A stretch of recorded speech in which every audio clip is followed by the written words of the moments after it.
nangyari sometime in July 2023 kung saan mga ikatlong linggo po yun ng Hulyo 2023, tumanggap po yung aking tanggapan ng tawag mula kay dating Secretary Harry Roque. Doon ay humihingi po siya ng appointment sa akin. So, nung pong ika-26 ng Hulyo 2023 din, nagkaroon po ng pagkakataon na bimisita po sa aking tanggapan sa PAGCOR nung po'y nasa Ermita pa kami. Siya po'y nabigyan ng appointment at siya po ay dumating sa aking tanggapan. Kasama ko po noon na sa aking tanggapan ay si Attorney Jessa Fernandez na nandito rin naman. Siya po ang head ng OGLD. Dumating po si dating Secretary Harry Roque kasama po ang isang babae at ipinakilala po niya sa amin ni Attorney Jessa.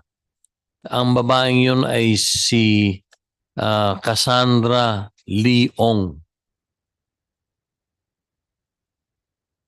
At sa kanya pong pagpapakilala sa amin ay sinabi po niya na may problema po na hinaharap si Binibining Cassandra Leong at ito ay nauukol sa kanyang pagbabayad ng lahat ng mga billing ng kumpanyang kinakatawan niya sa PAGCOR.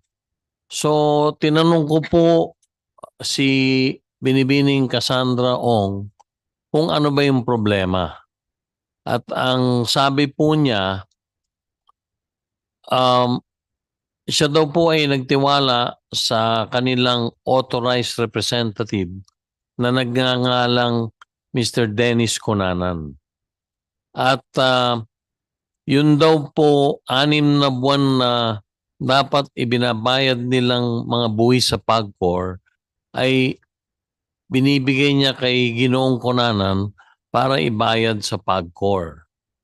At bukod daw po doon sa mga buwanang mga dapat bayaran sa PAGCOR, ang sabi po ni Binibining Cassandra Ong ay may sinisingil pa raw ng mga additional fees na fines and penalties si Ginoong Dennis Cunanan sa kay Cassandra.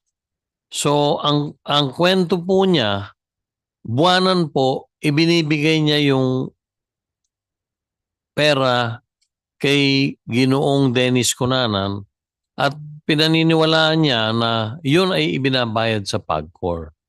Kaya nagulat daw sila nang magpadala po ng sulat ang tanggapan ni Attorney Jessa Fernandez sa kanila na nagsasabing meron silang arrears na 6 na buwan.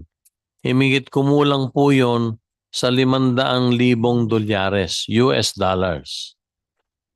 So, sabi ni Cassandra sa aking naalala, Chairman, ang totoo po habang tayo ay nag-uusap, meron na pong nagbabayad sa Land Bank of the Philippines sa account ng PAGCOR para po yung arrears na himigit kumulang sa $500,000 US dollars ay mabawasan.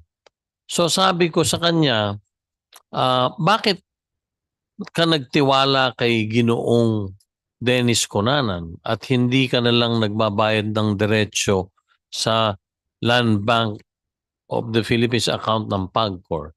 Ang sabi po niya ay si Ginoong Cunanan ay pinagtitiwalaan niya sapagkat siya ang nag-facilitate nung lisensya nung kumpanyang kinakatawan niya at ganoon din siya ang official na kinatawan ng kumpanyang yon na nakaregister sa PAGCOR. So,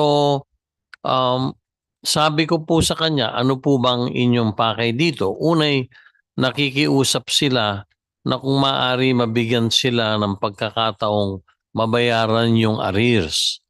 At inulit ko, sinabi niya, habang kami nagpupulong noon, meron na raw nagbabayad sa land bank ng portion lamang ng 500,000 dolyares. Bukod po doon, hinihiling po nila dahil sa kami po ay nagbago na ng mga patakaran at ng struktura nung Hulyo, mag-i-expire po yung lisensyang in-issue nung nakaraang board ng PAGCOR sometime po ng October 2023.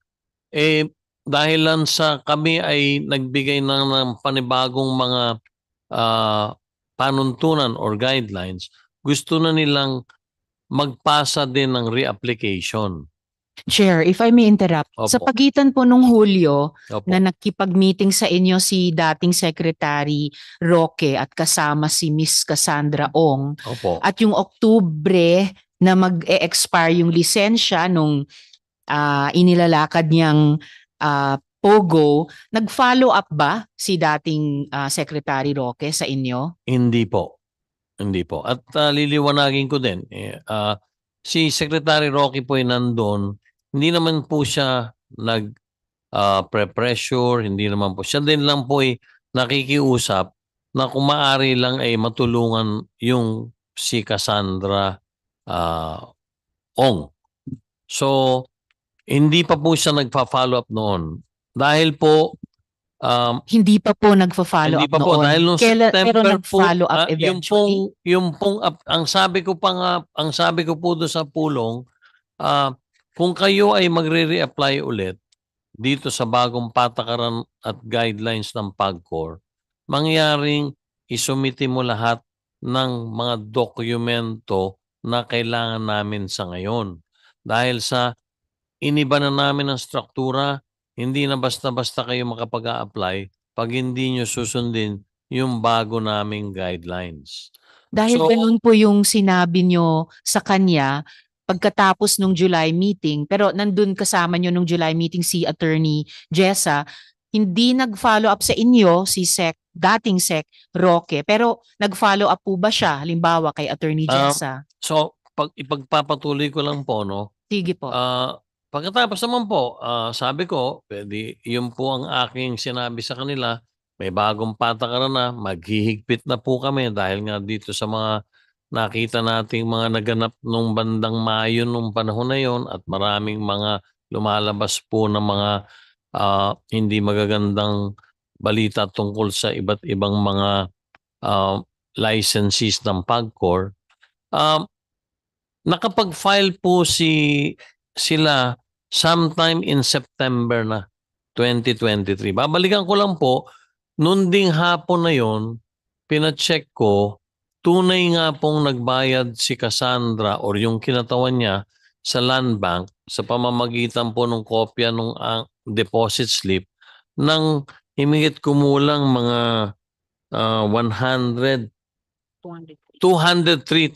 US dollars.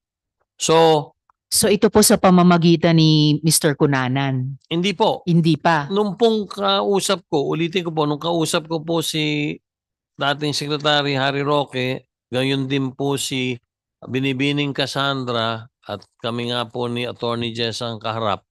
Sabi po niya, habang nakikipag-usap po sila sa akin, meron na pong kinatawan na nagbabayad sa land bank. So para po ma-validate yung inulat, yung sinabi niya sa amin na yon, ang utos ko po kay Attorney Jesse, pakisubaybayan mo nga kung tunay na sila'y nagbayad nung araw na yon. Wala po siyang binanggit kung magkano. Ang sabi lang po niya, sila po ay kasalukuyang may kinatawan na silang nagbabayad doon sa land bank. Excuse me, Chair. Yes, Opo, Sen. Nancy. But yung dineposito nila, kulang pa din po yun. Opo. So, nung hapon nga po, sabi ko kay Attorney Jessa, pag alis na po nila, pakisubaybayan natin kung totoo yung sinasabing magdideposito sila. So nung hapon din yun po, nakatanggap na kami ng bank deposit slip sa account po ng PAGCOR at ito po ay nagkakahalagang 203,000. In short, Senator Binay, hindi po yung kabuoang amount na 500,000 ang naibayad. Kasi sabi din po, baka din daw pwedeng payment over time yung arrears dahil nga naloko sila ni Ginoong Dennis Cunanan. So, pagkatapos po noon, wala naman pong pakikipag-usap sa akin na si Attorney Harry Roque at nakapag-file po sila ng reapplication noong September 2023. At doon po nakita na nung panahon ng nakarang administrasyon ng PAGCOR, ang lisensya po nila ay para sa 3,000 metro kwadrado lamang. Pero dito po sa reapplication nila na natanggap po namin noong September 2023, 9,000 metro kwadrado na po ang ina-applyan nila. So triple na po sa original. 3 beses po doon sa original na napagkaloob sa kanilang lisensya ng PAGCOR nung panahon po nung nakarang administrasyon. So, doon po, prinoseso na po yung application nila. At marami po silang mga kulang na mga iba't ibang mga dokumento dahil naghihigpit na po kami. After doon po, diretso na pong tumatawag si Attorney Roque or nakikipag-ugnayan kay Attorney Jessa Fernandez. Ilang beses po tumawag si dating Sec Roque kay Attorney Jessa? Pwede po bang si Yes, Attorney Fernandez po ang aking pasagutin dahil sa kanya po diretsong nagfa-follow up si Attorney Roque. Sige po, Attorney. Madam Chair. Before Attorney Jessa, So, Nancy. To reiterate, Opo. after nung meeting na yon, never nyo na ho nakausap. Hindi po, wala na po. At ulitin ko din po, hindi po naman niya ako pressure. Kumbaga, bilang abogado siguro, bilang kliyente niya, nagfa-facilitate lang at nakikiusap po siya. So parang sinamahan niya lang po Sinamahan po niya. Maliwanag po yun dahil doon ko po nakilala si Binibining Cassandra Ong. Doon nga pala, tinanong ko rin, if I may just, ma'am, bakit po si Dennis Cunanan ang inyong representative kung kayo naman ang talagang nagpapatakbo niyan? Noon daw pong panahon na nag-a-apply sila ng lisensya, siya daw po ay inadvisean ng kanyang abogado at ng PAGCOR na baka masyado siyang bata na maging authorized representative sapagkat nung panahon po na yon, noong 2020, kung di ako nagkakamali, ang banggit po niya sa akin, siya'y 19 na taong gulang lamang. Teenager. O, Sino so, pong abogado niya na nag-advise? wala pong sinabi sila eh. Kaya sabi niya, ang pinili po namin ay si Mr. Dennis Cunanan na lang ang maging authorized representative ng kumpanya dahil siya naman ang nagpa-facilitate ng lisensya namin sa PAGCOR. Yun po ang ano niya. So, kung pahintulutan niyo po, sa akin po, sa tanong ni Senator Binay, hindi na po nakipag-ugnayan si Attorney Harry Roque. Si Attorney Jessa po na siyang head ng licensing, siya po ang nakakausap or nakaka-text, nakakapag-ugnayan kay Attorney Roque. So with your permission po. Yes, salamat, Chair. So Attorney Jessa, ilang beses kayo tinawagan ni Attorney dating Secretary Roque or ilang beses po siya kumausap pa sa inyo pagkatapos ng pulong nung July 2023? Ma'am, sa pagkakatrace ko po, 5 times po siya tumawag. Nagtatanong lang naman po siya kung ano po yung mga lacking documents na kailangan pang i-comply. Then sinendan ko po siya ng listahan kung ano pa po yung kailangan nilang i-comply at nag-reply po siya doon ng salamat. And then isang beses din po, message po siya na ini-inform lang po ako na nag-retain po sila ng lawyer for the AMLAC filing at it will be filed in 3 weeks latest. Thanks and FYI.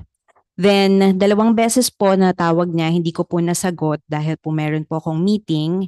And then, 1 beses po ay nagpa-follow up po ulit siya kung ano po yung status ng application nila ng Lucky South. Yun lang. So lahat-lahat po, Attorney Jessa, may isang text si dating Sec Roque, may 5 tawag na nakapag-usap kayo, plus 2 tawag na hindi nyo nasagot yung tawag nila, plus 1 follow-up pa. So lahat-lahat, 9 na beses si dating Sec Roque nag-follow up sa inyo.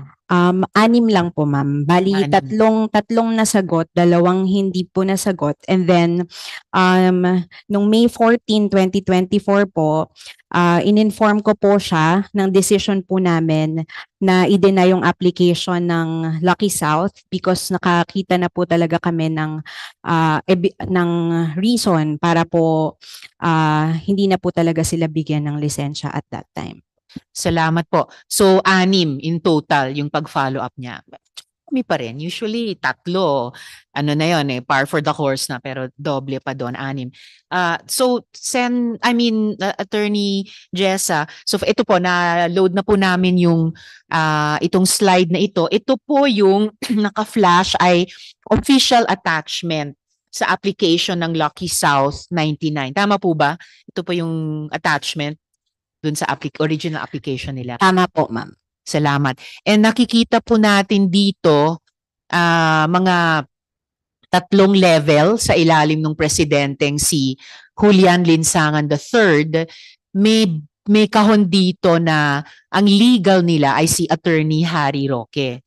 Yes, Sorry, before you answer gusto ko lang yung tanong, Jessa so and Nancy. inform nyo through text, may sagot ba? Through phone call po yun. Ang sabi niya lang po, ganun ba, i-inform ko na lang po yung principals po niya. Okay, so and then walang face-to-face meeting. And on record, wala namang, hindi siya nagsabi na dapat bigyan nyo ng permit, walang ganong demand.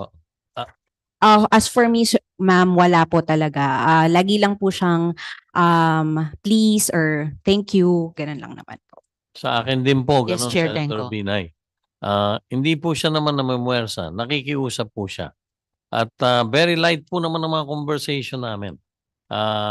Sabi nga niya, uulitin ko, sinamahan ko ito at aggrieved party daw nga. So wala akong scenario na ng braso siya. Wala po. Liniliwanag ko po yun sa harapang ito. Okay. Thank you, Madam Chair. Salamat din po, ma'am. Thank Chair, you, Sen Nancy. Salamat, Chair. Yes, Jinggoy. So, si Attorney Roque, ginagampanan lang niya yung trabaho niya bilang abogado.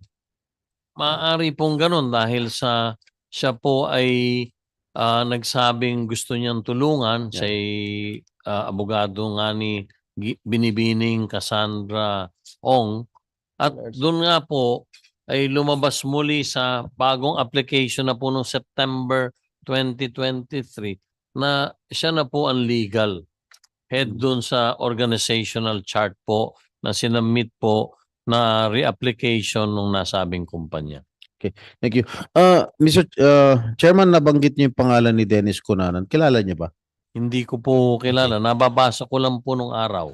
Just to give you an additional information, this person, itong Dennis Cunanan, itong pangalan ito rings a bell to me. Dahil he was a former deputy director of TLRC, yung Technology and Livelihood Resource Center, no? And he was also involved during the investigation of the pork barrel here in the Senate. And he was convicted. 3 TLRC executives get 26 years for this pork scam. So itong taong ito ay convicted felon. All right, just to give you an additional information. Salamat, Sen Jinggoy. So, mabalik lang dito sa slide na ito, no? So, malinaw po, nakalagay sa legal ng Lucky South 99 si Attorney Harry Roque. So tama po ba itong binabasa ko? Yes, ma'am. I Attorney confirm Jess. po na pinasa po nila yung Confirm. document. Salamat po. Kasi kung tama nga, ito'y taliwas sa kanyang sinabi sa media na Whirlwind Corporation lang ang kanyang representation. Samantalang dito sa organizational chart ng Lucky South 99, malinaw na legal siya. So, hindi siya nagsabi ng totoo sa media. Nagsinungaling siya sa media. Okay? So, gusto ko lang i-make off record na iyon. At just to confirm, no, sa interaction niyo po, ang pagpresenta niya at pagkaintindi niyo, abogado talaga ng pogo na ito, si dating Sec. Harry Roque. Yes, ma'am. All right. Thank you very much, Attorney. At this point po, Chair and colleagues, I'd like to move a bit to the Bamban Pogo. So, backtrack ng konti doon naman sa Bamban. Kasi po, when PAOK raided the Bamban Pogo Hub, they found documents from other Pogos. Pogos that PAGCOR had already declared illegal. One of these Pogos is Brick Hearts Technologies, Inc. Okay. Can you confirm po that Brick Hearts is a Pogo that PAGCOR had declared illegal? I confirm, ma'am, that Brick Hearts Technology po is a former service provider of that was given accreditation by PAGCOR, and it was already canceled po. So, kanselado na yung original na lisensya nitong Brick Hearts Technologies, Inc. And yet,